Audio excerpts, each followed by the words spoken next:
यहाँ बैठे 50 वर्ष से ऊपर सभी युवाओं को मैं प्रणाम करता हूँ, सभी बहनों को प्रणाम करता हूँ। 50 वर्ष के ऊपर युवा, इसलिए मैंने कहा कि इतनी ठंड में 20-30 वाले तो आते नहीं इस समय। आप सब लोग आए हैं तो इसका मतलब आप युवा हैं, वास्तव में आप युवा हैं।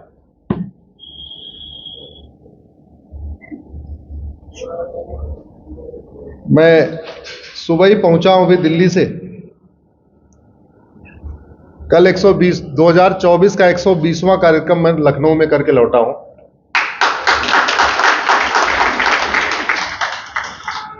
Monday to Friday supreme court, Saturday Sunday आप लोगों के बीच में। 2024 में एक रविवार अपने घर में रहा, क्योंकि उस दिन भैया दूज थी और बहन आई हुई थी हमारी। पिछले वर्ष भी 215 जिलों में जाना हुआ था। पिछले साल भी एक रविवार अपने घर में था, क्योंकि उस दिन दीपावली थी 2023 में। प्रश्न यह है कि आपकी जो चिंता है वही हमारी चिंता है, और इस चिंता का समाधान क्या है ये तो नहीं है। दवाई हमारे पास नहीं है। हम किसकी चर्चा करने वाले हैं? बीमारी की। जिसको दवाई बनाना है वो चिंतित नहीं है। और इतना हम कटे और बटे हैं। आज 25 दिसंबर को हम क्या मना रहे हैं? जोर से बोलिए जरा। ये बलिदान सप्ताह है। इस सप्ताह लगभग 200 साल पहले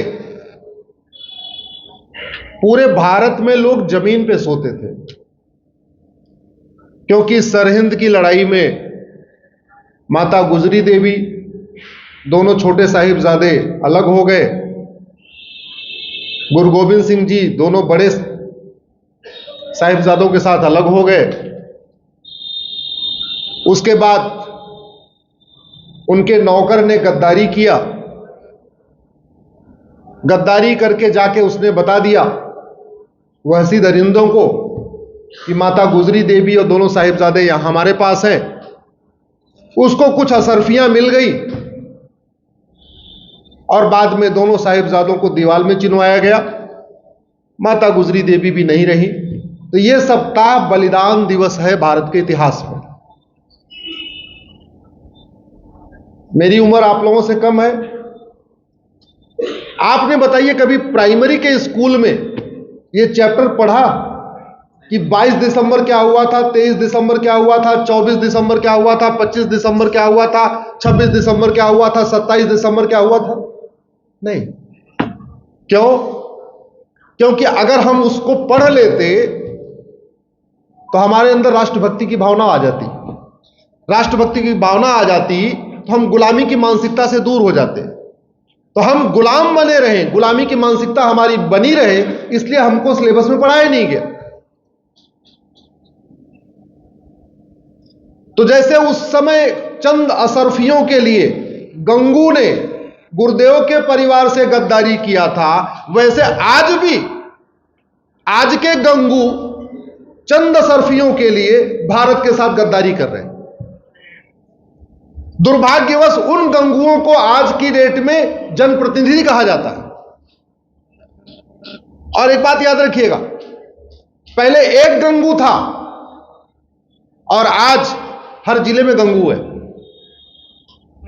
पहले एक बाबर था, आज हर जिले में बाबर है। पहले एक औरंगजेब था, आज हर जिले में औरंगजेब है। पहले एक खिलजी था, आज हर जिले में खिलजी है। और पहले एक जयचंद था, आज हर जिले में जयचंद है। तो खतरा बढ़ा या खतरा घटा? खतरा बढ़ रहा है या घट रहा है? क्योंकि बाबर की संख्या बढ़ रही है, औरंगजेब की संख्या बढ़ रही है, खिलजी की संख्या बढ़ रही है, तुगलक की संख्या बढ़ रही है, और जयचंद की भी संख्या बढ़ रही है, और गंगू की भी संख्या बढ़ रही है। तो खतरा बढ़ा या घटा? बढ़ा। अब सवाल दूसरा ये भी है, ये सारे जयचंद भारत में क्यों पैदा होते? ये तो भगवान राम का देश है, ये तो भगवान कृष्ण का देश है, ये भगवान बुद्ध का देश है, स्वामी दयानंद सरस्वती जी का ये देश है। ये तो जितने बड़े महापुरुष भारत में हुए, इतने बड़े महापुरुष और किसी देश में हुए क्या? राम, कृष्ण, स्वामी दयानंद, स्वामी विवेकानंद, गुरु टैगोर, बाबा बंदा बहादुर, गुरु तेग बहादुर, गुरु गोविंद सिंह, सारे तो यही जन्म लिए। तो इस पवित्र भूमि में इतने गंगू क्यों पैदा हो रहे, इतने जयचंद क्यों पैदा हो रहे, इतने बाबर, हुमायूं, तुगलक, गजनी, गोरी, लोधी क्यों पैदा हो रहे? सिंगापुर में क्यों नहीं पैदा हो रहे? जापान में क्यों नहीं पैदा हो रहे? चीन में क्यों नहीं पैदा हो रहे? अमेरिका में इतने क्यों नहीं पैदा हो रहे जितने भारत में पैदा हो रहे? मैं बार बार कहता हूं, कोई भी समस्या लाइलाज नहीं है। ऐसी कोई बीमारी नहीं है जो लाइलाज है। भारत की कोई भी समस्या लाइलाज नहीं है और भारत की कोई भी समस्या विश्वव्यापी नहीं है। दिक्कत केवल इतनी है कि बीमारी पे चर्चा हो रही है, दवाई पे चर्चा नहीं हो। भारत में 500 अखबार छपते हैं, एक अखबार में एवरेज 100 समस्या निकलती है। भारत का कोई एक अखबार बताइए जिसमें समस्या लिखी हो, मूल कारण लिखा हो और समाधान लिखा हो। क्या छाप रहे हो? समस्या। 200 न्यूज चैनल हैं जो 24x7 न्यूज दिखाते। कोई एक न्यूज चैनल बताइए जहां समस्या, मूल कारण और समाधान बता रहा हो। न्यूज चैनल क्या दिखा रहे? समस्या। 1000 से ज्यादा यूट्यूबर है और सुबह से लेकर शाम तक क्या बता रहे हैं आपको? समस्या। संसद में क्या चर्चा हो रही है? समस्या। कभी आपने संसद में, आप लोग उम्र तो हमसे ज्यादा है, कोई एक सत्र बताइए जहां किसी एक समस्या के मूल कारण, अस्थायी समाधान पे चर्चा हुई हो? सुना आपने? नहीं।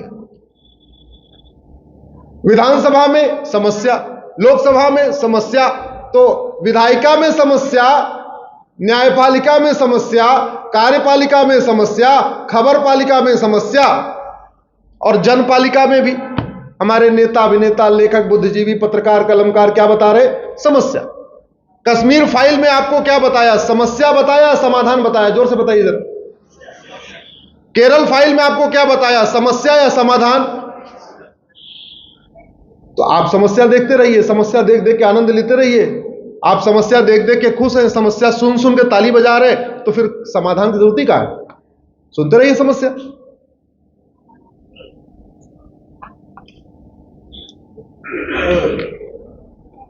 आज गुलामी की मानसिकता के कारण हम अपने गुरुओं को भूल चुके हैं। गुलामी की शिक्षा के कारण हम अपने इतिहास को भूल चुके हैं, अपनी परंपरा को भूल चुके हैं। हम उनको भी नहीं याद कर रहे हैं जिनके कारण हमारा नाम राम, श्याम, महेश, रवि, सुनील है। हम उनको भी नहीं याद कर रहे हैं जिसके कारण हमारी माताओं और बहनों के मांग में सिंदूर है और गले में मंगलसूत्र है। हम उनको भी नहीं याद कर रहे हैं, भूलते जा रहे हैं जिनके कारण हम रक्षा पहनते हैं, जनेऊ पहनते हैं, तिलक लगाते हैं, वस्त्र धारण करते हैं, माला पहनते, उनको भी नहीं याद कर रहे हैं। लेकिन इसमें आपका दोष नहीं है, दोष है उन 800 सांसदों का और 4200 विधायकों का। दोष इन 5000 जनप्रतिनिधियों का है। इन्होंने संविधान की शपथ लिया था कि आपको गुलामी की मानसिकता से बाहर निकालेंगे, देश की एकता अखंडता मजबूत करेंगे, लेकिन इन्होंने कोई भी काम आपको गुलामी से बाहर निकालने के लिए नहीं किया और न तो आपकी गुलामी की मानसिकता दूर करने के लिए किया। ड्राइवर अगर वेतन ले और ठीक से गाड़ी न चलाए तो हम कहते हैं हराम का वेतन ले रहा है, बोलते हैं ना। और जो हराम का वेतन ले उसको क्या बोलते हैं? जोर से बोलिए जरा, आवाज इतनी नहीं। क्या बोलते हैं उसको? हराम का वेतन ले रहा है। और जो हराम का लेता है उसको क्या बोलते हैं? अरे भाई जोर से बोलो, आपकी आवाज यहां तक तो आए। हद हो। सांसद विधायक किस बात के लिए वेतन भत्ता गाड़ी बंगला लेते हैं? एक चीज याद रखिएगा, आप 10 लाख वोट से जीत जाओ तब भी आप सांसद विधायक नहीं कहलाओगे जब तक शपथ नहीं लोगे जो शेड्यूल 3 में बनी हुई है। याद रखिएगा, आप 20 लाख वोट से जीत के आ जाओ तब भी आप सांसद और विधायक नहीं कहलाओगे जब तक कि ये, और शपथ क्या लोगे? मैं देश की एकता अखंडता मजबूत करूंगा, मैं एक संप्रभु राष्ट्र बनाऊंगा। संप्रभु मतलब मैं गुलामी का नाम मिटाऊंगा, गुलामी का निशान मिटाऊंगा, गुलामी की कुरीतियां खत्म करूंगा, गुलामी की कुप्रथाएं खत्म करूंगा, गुलामी की शिक्षा बदलूंगा, गुलामी की पुलिस व्यवस्था बदलूंगा, गुलामी की न्यायिक व्यवस्था बदलूंगा, सब कुछ गुलामी का खत्म कर दूंगा। क्या लिया शपथ? संप्रभु राष्ट्र बनाऊंगा। बनाया संप्रभु राष्ट्र आज तक? जोर से बोलिए। और वेतन भत्ता, गाड़ी बंगला, free air ticket, free rail ticket, security guard, pension, diesel, chartered plane किसके लिए मिलता है? कौन सा भारत बनाने के लिए? संप्रभु भारत बनाने के लिए। जो आदमी हराम का वेतन भत्ता, गाड़ी बंगला ले, अपना काम न करे, उसको क्या बोलते हैं? जोर से बोलिए जरा, फिर से जोर से बोलिए।